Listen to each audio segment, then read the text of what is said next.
Et je dis aux gens, voulez-vous le don des miracles? Bien sûr, qui ne voudrait pas le don des miracles? Mais pourquoi? Est-ce parce que vous aimez les gens? Ou parce que vous pensez que ce serait cool de faire des miracles? Ok? Nous pensons tous que ce serait cool. Mais c'est dans le contexte de 1 Corinthiens 13. Ce n'est pas important si vous pouvez faire des miracles. Ce n'est pas important si vous ne les aimez pas. Donc, ma question est pour nous, là où nous sommes maintenant. Je veux dire, j'ai lu tout votre livre et à certains moments, c'était un peu comme un coup de poing. Et pourtant, je reconnais cette faim pour quelque chose de différent, où il ne s'agit pas de faire venir un grand orateur et un artiste chrétien contemporain pour que les gens aient envie de venir. C'est presque plus un spectateur de sport, plutôt que quelque chose qui reflète le corps de Christ. Nous sommes tous doués et nous faisons partie de quelque chose. Pensez-vous que cela soit lié à la taille de l'Église? Je pense qu'avant, oui. Je veux dire, on avait une grande église et j'essayais de connaître les gens. Je voulais qu'ils se connaissent les uns les autres et je ne savais pas vraiment comment tourner ce bateau géant. Et c'était juste un échec de ma part. Je ne savais pas comment faire. Et je dirais que c'est très difficile si je crois que chaque individu dans cette église a un don surnaturel du Saint-Esprit qui est destiné au bien commun. C'était très difficile quand vous avez 1 millier de personnes par culte et que vous devez avancer dans le programme. Et ok, tout le monde utilisait vos dons spirituels pour bénir toute l'Église. C'était difficile de s'y retrouver. Et j'avais l'impression d'être un mauvais gestionnaire ou un mauvais... Vous savez, on m'a confié tous ces dons et je ne sais pas comment les faire fonctionner d'une manière surnaturelle. Et je ne sais pas comment les emmener à s'aimer les uns les autres, comme Christ a aimé l'Église. Et à cet extrême, je ne sais pas comment faire dans un grand cadre. Il était donc plus facile de prendre quelques personnes et de tout recommencer dans le salon. Et de dire, ok, maintenant je connais ta vie, on se connaît les uns les autres depuis plusieurs heures et je me demande comment est-ce que je peux vraiment te bénir, comment bénir votre vie dans une réunion rapide par rapport à vivre vraiment la vie et connaître les défauts des gens, leurs faiblesses, leurs besoins et comprendre et prier pour eux. Donc, si vous étiez dans notre église, je dirais, Dieu, dis-moi, montre-moi, est-ce qu'il y a quelque chose, s'il te plaît, je veux que Sheila progresse, je veux qu'elle soit si proche de toi, qu'elle fasse l'expérience de toi. Alors s'il y a une sorte de don spirituel que tu peux me donner, si c'est une parole, si c'est quelque chose, un passage, une aide financière, quoi que ce soit, Seigneur, par amour pour elle, Dieu, veux-tu me donner quelque chose pour la bénir? Avec quelque chose de spirituel pour la rapprocher de toi. Et si les gens venaient avec cette mentalité, vous voyez, les gens pour lesquels ils ont prié tout au long de la semaine, et je dis aux gens, voulez-vous le don des miracles? Bien sûr, qui ne voudrait pas le don des miracles? Mais pourquoi? Est-ce parce que vous aimez les gens? Ou parce que vous pensez que ce serait cool de faire des miracles? Ok? Nous pensons tous que ce serait cool.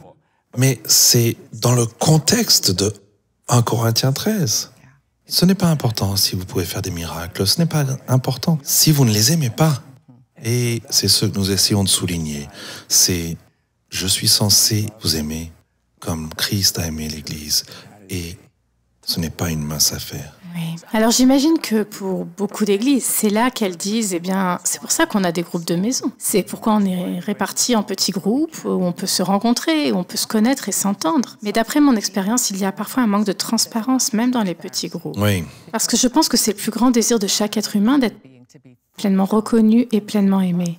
Oui. Mais nous avons tellement peur de ne pas être aimés, si nous sommes reconnus, que nous y renonçons. Oui. Je considère que c'est un énorme problème. Oui. Oui, c'est vrai, parce que honnêtement, quand j'ai commencé l'église à Simi Valley, j'ai commencé avec la pensée qu'est-ce que j'aimerais fréquenter. Pour moi, personnellement, je suis introverti. Oui, et donc j'aimerais aller quelque part, m'asseoir à l'arrière, écouter une prédication, adorer le Seigneur, entrer dans sa présence et ensuite sortir de là. J'ai donc créé des services de ce type pour les gens comme moi. Et j'ai suffisamment d'amis, laissez-moi entrer, passer un bon moment avec le Seigneur, m'imprégner de sa parole et rentrer chez moi. Et je comprends cela.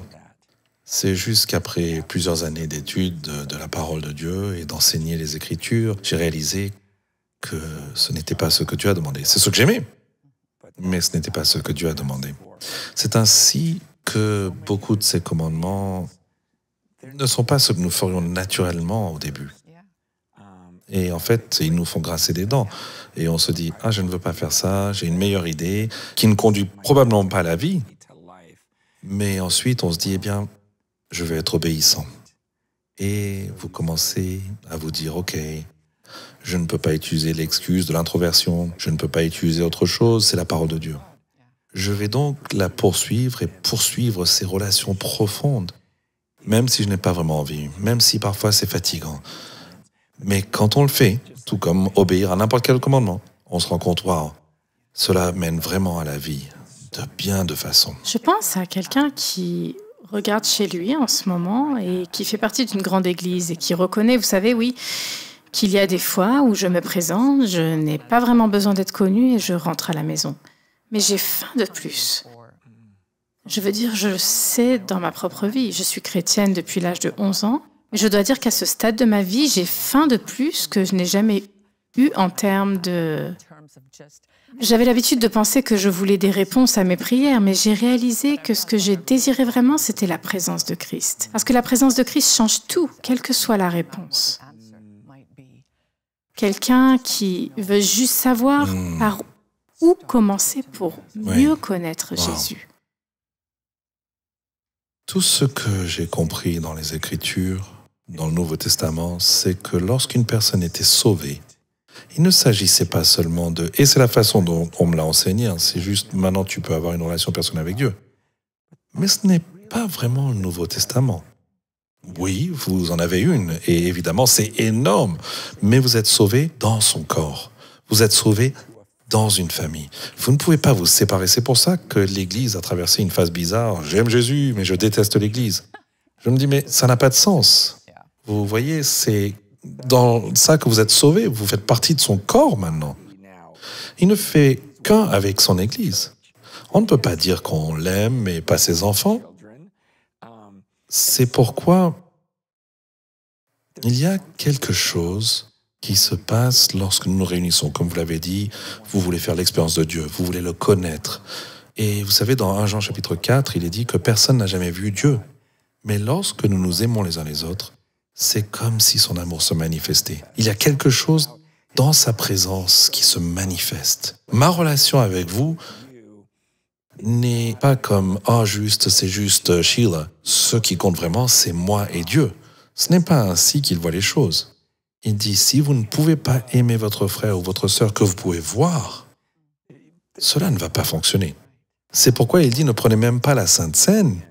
Vous ne pouvez pas communier avec moi s'il y a division avec mon corps. Vous êtes sur le point de prendre mon corps. C'est une pensée effrayante, mais il veut que nous ayons cette relation les uns avec les autres. Et c'est ainsi qu'il nous construit. Je veux dire, j'avais l'habitude de penser que c'était juste « Ok, laissez-moi aller au bureau tout seul ou seul dans ma chambre pour prier », ce que je fais toujours, et qui est nécessaire, mais pas suffisant. Et donc, on a besoin des autres parties du corps pour nous construire. Et Éphésiens explique que c'est quand chaque partie fonctionne, alors le corps se construit lui-même dans l'amour. Donc tout cet isolement vers lequel de plus en plus de gens courent, ce que je comprends, parce qu'on est déçu, on est blessé, il y a des mensonges, on voit l'hypocrisie, et on se dit, je vais juste avoir mon propre temps avec le Seigneur. Ouais, je comprends votre raisonnement, mais ce n'est pas biblique. Et ça ne fonctionnera pas, parce que ce n'est pas comme ça qu'il a conçu le corps. Je vais donc vous poser une question injuste, mais vous êtes Francis Chan, alors je pense que je peux le faire. Pourquoi entendons-nous parler de temps de pasteurs qui chutent? Je dois vous dire que pour la génération de mon fils, les 27 ans de mon fils, c'est déchirant et désillusionnant. Et il semble que nous entendions parler tout le temps. Oui. En tant que pasteur vous-même, Francis, que se passe-t-il dans la vie de quelqu'un où ce qu'il veut à ce moment-là compte plus que ce qu'il veut pour l'éternité? Alors, d'abord, j'aimerais dire, je ne suis pas du genre à me décourager. C'est comme, ok, peu importe, vas-y, viens. Et ça m'excite. J'étais découragé, j'étais dans une mauvaise passe. Vous croyez en quelqu'un et vous respectez quelqu'un, puis vous découvrez la vérité et on se demande si quoi que ce soit était vrai. Et puis on commence à s'interroger sur sa foi. Est-ce que ma foi est réelle? Et on retourne en arrière. Attends une seconde. Non, j'aime Jésus. Et il s'est montré à moi tant de fois. Je ne peux pas, il ne s'agit pas de lui. Je sais qu'il est réel. Et peut-être que cette personne a pu compartimenter ce domaine de sa vie, mais ça nous affecte tous. C'est dur. Et en tant que pasteur, je sais que je suis un homme, je suis humain, et je connais les tentations qui m'entourent. Et je peux vous regarder dans les yeux et vous dire, vous savez, la semaine prochaine, je fête 30 ans avec ma femme et je lui ai été fidèle. Et il y a ceux d'entre nous qui ont été fidèles à leur femme et qui s'engagent à le faire. Mais cela ne veut pas dire que c'est facile. Cela ne veut pas dire que la tentation n'existe pas. J'ai établi des paramètres selon lesquels je ne serai pas seul dans une voiture avec une femme, je ne serai jamais seul avec une femme en privé, où que ce soit. Je ne peux pas. Je dois m'assurer que cela n'arrivera pas. Parce qu'il y a trop d'enjeux. La gloire de Dieu est en jeu. Et je veux dire, c'est ce qui se passe quand on lit le péché d'Acan dans l'Ancien Testament. On se dit presque, attendez, mais ce n'est pas juste. Toutes ces personnes sont mortes à cause de ton péché. Et c'est ce que signifie faire partie du corps. Effet domino. Oui, on peut blesser. Parce que j'ai lu ce passage et je me dis, mais Dieu, tu aurais dû juste le tuer lui. Ces autres personnes, ils vont se battre. Ça ne semble pas juste, mais c'est la façon dont il a fait le corps. Comme si demain, je commettais un péché grave, Dieu, par ta miséricorde, par ta grâce, préserve-moi. Mais cela n'affecterait pas que moi. Cela affecterait mes enfants, ma femme et l'Église dans son ensemble. Tous ceux qui ont cru au message que j'ai apporté avec la conviction et la vie que j'essaye de mener, ils vont tous souffrir. Et l'ennemi est tellement trompeur.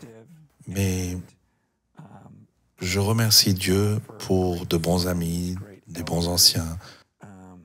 J'ai eu un excellent, super pasteur de jeunesse qui m'a appris très jeune, quand tu te maries, fais attention à ceci, à cela, et à fixer des paramètres. Même ma femme, lorsqu'on s'est mariés, m'a dit, promets-moi que tu ne me tromperas jamais. Et j'ai dit, tu sais, je n'ai pas l'intention, jamais, c'est la dernière chose que je voudrais faire, mais j'ai peur que si je te le promets, j'aurai ce sentiment d'invincibilité et je veux vivre chaque jour en sachant que cela pourrait arriver. Alors, laisse-moi établir ces paramètres dans ma vie. Et donc, vous voyez, ce n'est peut-être pas la réponse qu'elle voulait, mais c'est ce que nous devons faire. L'ennemi est si intelligent. J'ai adoré la femme de Billy Graham, Ruth, lorsqu'elle était dans l'émission de Johnny Carson. Il lui a dit, c'était à propos d'un sujet légèrement différent, il a dit, pensez-vous que vous divorcerez un jour de Billy Graham? Elle a répondu, divorce, jamais. Meurtre, peut-être. Je pense qu'il y a certaines choses, elle était évidemment drôle, c'était une femme adorable. Mais j'ai l'impression qu'il est de plus en plus important de nos jours de Gardez les yeux fixés sur Jésus parce que au sein de la communauté chrétienne, il y a une telle culture de la célébrité. Vous savez, parfois les gens supposent, non pas parce que vous écrivez des livres ou parce que j'écris des livres, mais vous passez à la télévision d'une certaine manière, vous avez une ligne directe avec le ciel qu'ils n'ont pas. C'est pourquoi j'ai aimé dans votre livre « Lettre à l'Église » que vous parliez de l'importance pour chacun d'entre nous de jouer son rôle et que le Christ soit le héros de chaque histoire. Vous savez, je ne deviens pas le héros de quoi que ce soit. C'est Christ qui brille à travers les endroits brisés. Mais je voulais vous poser une question à ce sujet. Quand vous êtes revenu de votre aventure à l'étranger et que vous avez commencé à mettre en œuvre une petite version de ce à quoi cela ressemblait avec We the Church, expliquez-moi un peu à quoi cela ressemble, parce que c'est intriguant. Eh bien, c'est intéressant parce que notre Église s'appelle « Nous sommes l'Église ». Nous sommes l'Église. Oui. Et c'était une sorte de bouche-trou, parce que je me suis dit, eh bien, les gens veulent qu'on trouve un nom de qui nous sommes, mais vous savez, nous sommes une église. Et l'église n'est pas un endroit où l'on va, c'est ce que nous sommes. Vous voyez, j'utilise l'illustration des gangs. On ne dit pas, je vais aller dans un gang tout de suite. Non. C'est qui vous êtes. Vous faites partie de ce gang, de cette famille, de cette église, de ce corps. Et donc, éventuellement, alors... les gens nous demandaient « Comment vous appelez-vous » Et on s'est dit « On est l'Église ». On est l'Église, je suppose que c'est le nom. Et ce que j'ai fait, c'est que j'ai rassemblé quelques amis dans le salon et j'ai dit « Je ne veux pas juger, je ne veux pas minimiser ce que j'ai fait ou que quelqu'un d'autre a fait. Pardonnez-moi pour toutes les fois où j'ai fait cela, mais quand je vois dans la Bible la façon dont l'Église est censée être, on est censé être un, et où je sais ce dont vous avez besoin, mes affaires sont vos affaires. Il était censé y avoir une profonde unité dans l'Église. Et j'ai dit à ce groupe d'amis, j'ai dit, je suis juste fatigué de croire que cela ne peut pas arriver en Amérique. C'est seulement là où ils sont persécutés. Comme je veux poursuivre cela ici. Et je comprends que c'est nouveau pour beaucoup d'entre vous. Et parce que cela signifie que vous avez un don surnaturel qui est censé me bénir. Vous ne venez pas simplement m'écouter parler et jeter quelques euros dans l'offrande ou faire un virement. C'est comme, je veux te connaître, je veux que tu me connaisses, que tu connaisses mes péchés, mes faiblesses, et ça va être difficile. C'est pourquoi la Bible dit que vous devez vous supporter les uns les autres. Parce que ce sera difficile et vous aurez envie de partir. Mais je veux poursuivre ce type d'amour parce que c'est ce que le monde était censé voir. Et qu'ensuite, ils étaient censés voir Christ. C'est comme ça qu'ils auraient eu cette expérience visuelle de Dieu en nous regardant. Parce que je peux enseigner à se pardonner les uns les autres, mais quand vous le voyez sur votre visage et que vous vous souciez les uns des autres et qu'ils le voient, ils voient Jésus. Mais je leur ai dit, je ne sais pas si c'est ce que tout le monde veut. Alors, je comprends si ce n'est pas pour vous. Il y a beaucoup d'endroits où il y a des sièges vides et où vous pourrez aller, ils aimeraient vous avoir. Mais je veux juste poursuivre cela. Je veux croire que cela peut arriver ici. Et je n'ai pas vraiment toutes les réponses. Tout ce que je sais, c'est je crois tout ce que dit ce livre. Et ces commandements, c'est les uns les autres, sont énormes. C'est ce que l'Église est censée être. Donc... Cela a-t-il parfois ressemblé à ce que vous pensiez? Parfois, tout à fait. Mais encore une fois, nous sommes humains. Et il y a des jours où je me dis que c'était beaucoup plus facile de prêcher et de partir. Vous voyez, à la foule et ne pas avoir besoin de les connaître et qu'ils ne me connaissent pas. Mais je ne vois pas cela comme une option. Maintenant, d'un point de vue biblique, non, je me dis, il m'a montré par sa parole et il faut qu'on poursuive cela. Et donc, il y a des aspects qui ont dépassé mes attentes. Et d'autres aspects ont été beaucoup plus difficiles que je ne le pensais. Shalom, j'espère que vous avez aimé cette vidéo. Abonnez-vous pour ne pas rater nos programmes. Merci de faire partie de notre famille TBN. Que Dieu vous bénisse. Shalom de Jérusalem.